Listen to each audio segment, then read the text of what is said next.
Olá pessoal, tudo bem? Como é que estão? Meu nome é Jefferson Rose, eu sou engenheiro de segurança do trabalho e hoje a gente vai conversar um pouquinho sobre uma campanha do Bureau Veritas, da divisão Agri-Food Commodities, a campanha de proteção respiratória, tá?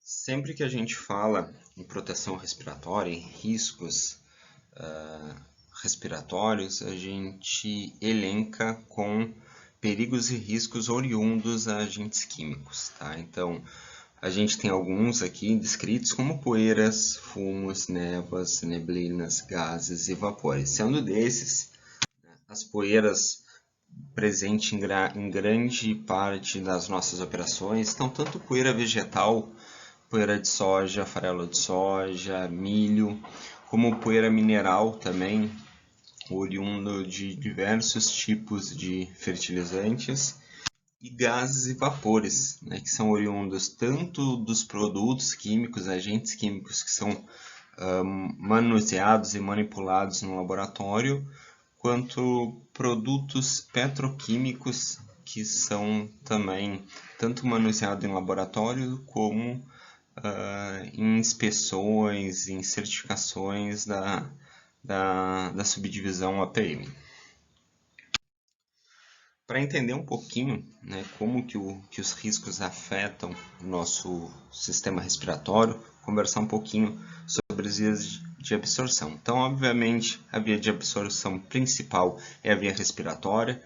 Então, esse agente, tanto ele poeira ou algum gás, algum vapor, ele vai ingressar no nosso corpo através das narinas e vai se difundir aí toda essa parte, segundo o desenho aqui, toda essa parte vermelha aí, brônquios, bronquíolos, alvéolos pulmonares, então todos eles poderão ser contaminados dependendo do agente que a gente está respirando.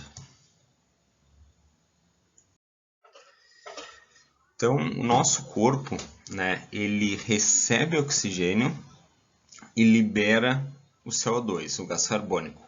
Através dessa reação, né, a gente fala que é a reação da vida, ou seja, a glicose mais o oxigênio que está sendo recebido na respiração vai gerar CO2, água e energia. Então essa é a reação da vida, porque essa é a reação que traz energia para o corpo humano. Tá? Então sem ela, o corpo não sobrevive. Então, nosso sistema respiratório ele é dividido em duas partes, né? As vias aéreas superiores e as inferiores. Tá? Vamos conhecer um pouquinho mais desses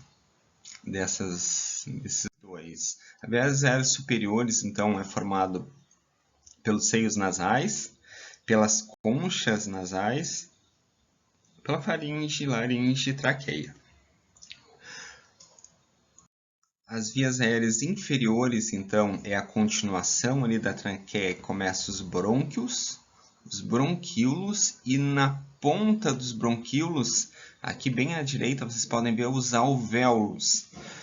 Esses alvéolos, então assim, ó, o oxigênio ele vai entrar pelas narinas, né, vai passar ali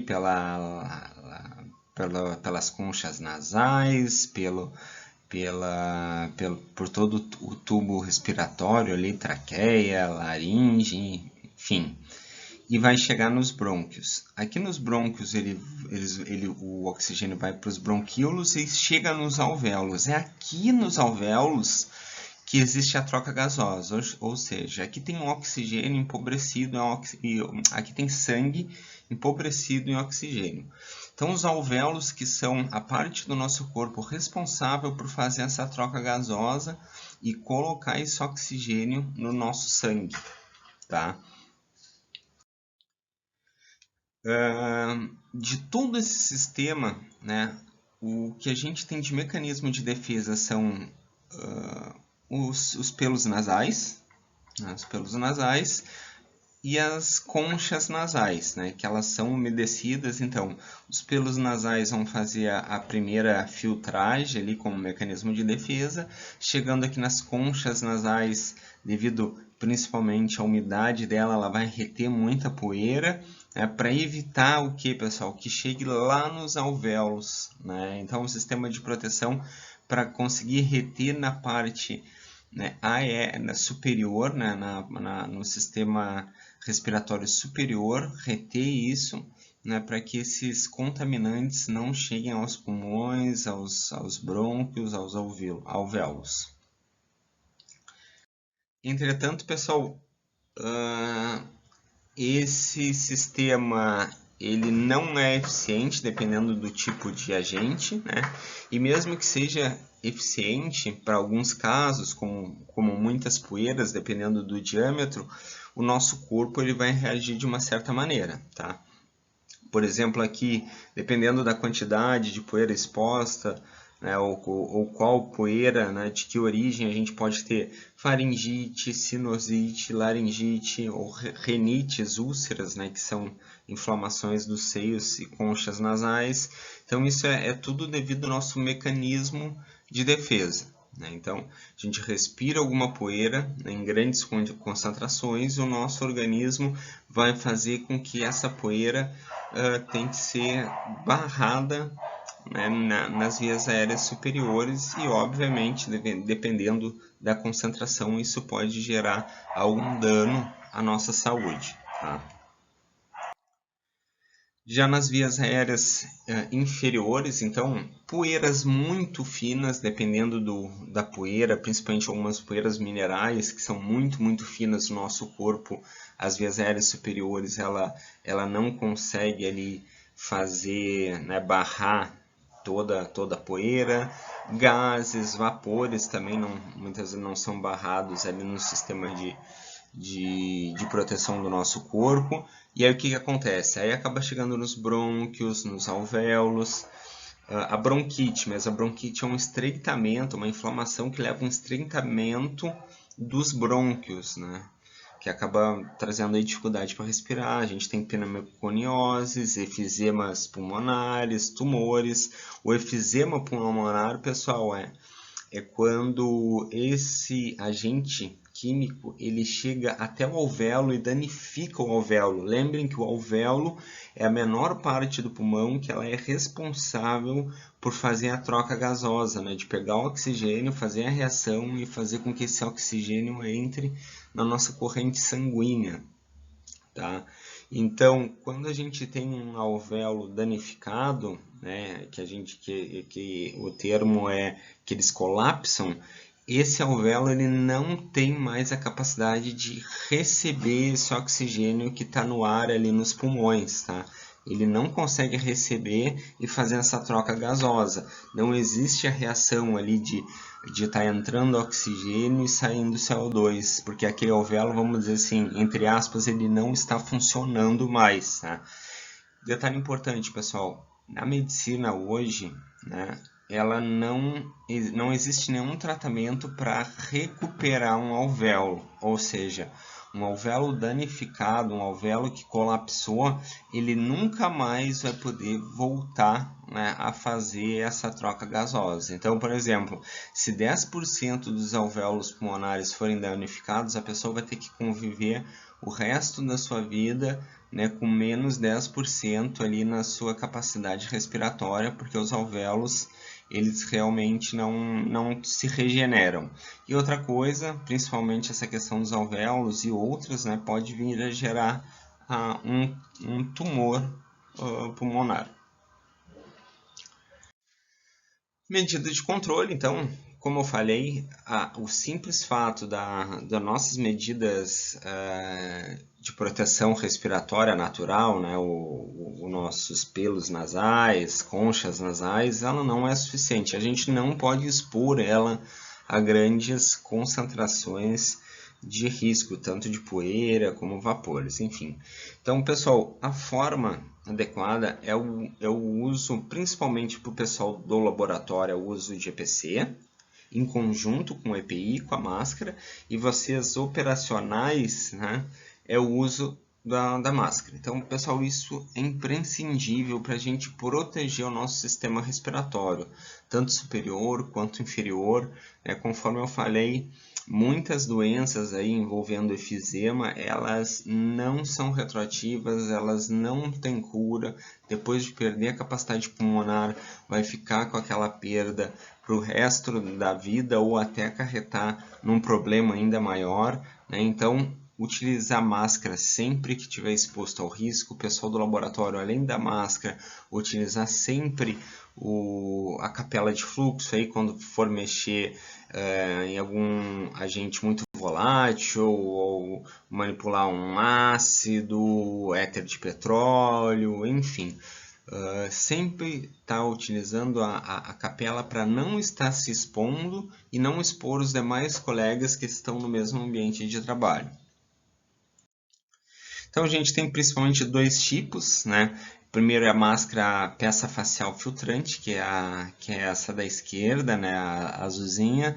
Ela pode ser PFF1, que ela possui um filtro, né? Que tem um tamanho aí para reter partículas poeiras, né? Então o PFF1 a gente costuma dizer que é para poeira. O PFF2 ela já possui um nível de critério um pouco mais, como é que eu posso falar? Ela filtra, né, partículas menores, podendo ser até aí partículas oriundo de risco biológico, como o coronavírus. O coronavírus, o respirador certo para ser utilizado é o filtro PFF2, né, que é o filtro que não vai permitir com que o vírus, né, ultrapasse ali. Então a gente tem a PFF1, PFF2 basicamente, e nos respiradores semifaciais o que vai depender ali é o P1 ou P2, que são os filtros, né? O P1 para poeira, P2 para vapores orgânicos, gases ácidos. Então assim, pessoal, sempre que vocês pegarem algum respirador e vocês tiverem alguma dúvida, será que esse aqui é o respirador adequado para essa determinada situação, verifiquem, tirem dúvida com o supervisor, entrem em contato com o setor de QHC da empresa, né, para não estarem utilizando nenhum equipamento de proteção individual incorreto. Tá? Por exemplo, estar exposto a éter de petróleo e utilizar um filtro aqui na máscara semifacial filtrante para poeira. Tá? Esse filtro ele não vai ser suficiente para barrar a passagem do éter de petróleo. Tá? Imaginem uma garagem. Imagina uma garagem grande. O filtro, tá? O filtro que ele é para poeira, ele é um portão grande, né? Onde um carro, por exemplo, que seria o éter de petróleo, ele consegue passar com facilidade. Então, mesmo que a gente tenha algo restringindo, ele não vai ser suficiente. O filtro adequado seria um portão menor que não permitiria que esse carro, né, como no exemplo que eu estou dando, passasse, porque ele é menor do que o que iria ultrapassar pelo filtro ali. Então, por isso que não é simplesmente colocar uma máscara que vocês estarão protegidos, né? O respirador ele tem que ser o respirador adequado para não permitir. A mesma coisa das máscaras agora que veio toda à tona devido ao coronavírus, né? Se não utilizar uma máscara adequada, esse vírus não iria ser barrado devido à malha, né, o tamanho da malha do filtro, né, que a pessoa está sendo utilizada. E isso é a mesma coisa para os riscos, aí poeira é totalmente diferente uma poeira de um vapor ou um gás. Né? Então, por isso, é muito importante vocês estarem utilizando da forma correta e o EPI adequado. Então, qualquer dúvida, entre em contato com o supervisor ou com o QHC, né, para que a gente esteja tirando as dúvidas de vocês. Pessoal, que como eu falei, além de utilizar o EPI adequado, a gente tem que utilizar ele da forma adequada. Então aqui um breve passo a passo, né? Primeira coisa é posicionar a máscara, colocar no rosto. Olha esse detalhe aqui do passo 3, pessoal. Ó. Tu vai passar a haste superior deixar por cima da orelha e a haste inferior vocês vão passar por baixo da orelha. Então, olhem como é importante aqui no passo 6, ó. Fica uma haste, um elástico na parte superior e o outro elástico na parte inferior da orelha, tá? Isso, eu vejo muita gente utilizando os dois elásticos na parte de cima, ou os dois na parte de baixo. Isso não é a forma adequada, pessoal. A forma adequada é a gente ter esse formato aí, um acima, na parte superior, o elástico superior na parte acima da orelha, e o elástico inferior na parte abaixo da orelha. Após isso, ajustar o elástico, né? Ajusta para a máscara ficar bem firme ao rosto. Com as duas mãos aqui, ó, que nem o item 9, pressionem aqui a haste metálica aqui da máscara, né? Que é uma presilha nasal. Ajustem ela para ela ficar bem rente ao nariz de vocês. E depois, pessoal, passo muito importante, o 11, ali, ó. Cubram o máximo da área filtrante da máscara de vocês, tá? O máximo, assim, com as mãos. E façam uma inspiração e expiração bem vigorosa, né, sucessiva. Se essa máscara ela se deslocar no rosto de vocês, quer dizer que ela está bem fixada, né? Que ali tem muito ar, muita pressão e a máscara ela está se mexendo por conta disso. Agora, se vocês fizerem essa respiração e sair ar ou por cima, ou por baixo, ou por uma lateral e a máscara não se mexer, quer dizer que a máscara não foi bem ajustada no rosto, o elástico ele tá ali em algum ponto frouxo e isso está fazendo com que a máscara não esteja vedada. Tá? A máscara não está vedada e, obviamente, vocês não estão utilizando a máscara da forma adequada, propiciando que entre aí algum agente químico e danifique o sistema respiratório de vocês. Então, façam esse teste. Esse teste é muito importante para vocês verificarem que estão utilizando o respirador da maneira adequada. Pessoal, cuide-se. Cuide-se, todas essas campanhas do Birel Veritas é para o bem-estar de vocês, é para a saúde, para a segurança de vocês. No final do dia, a gente quer que vocês voltem para casa, tanto com segurança como com saúde, né? E o QHC está aqui à disposição. Qualquer dúvida, qualquer sugestão, a gente está à disposição. É só vocês entrarem em contato conosco, que toda a equipe aí vai estar ao total disposição. Vocês podem estar procurando também supervisor, CIPA, focal QHC, enfim. Vocês têm que entender que vocês possuem, né, uma equipe à disposição para ajudar vocês em qualquer quesito referente à saúde e segurança, tá bom? Forte abraço a todos.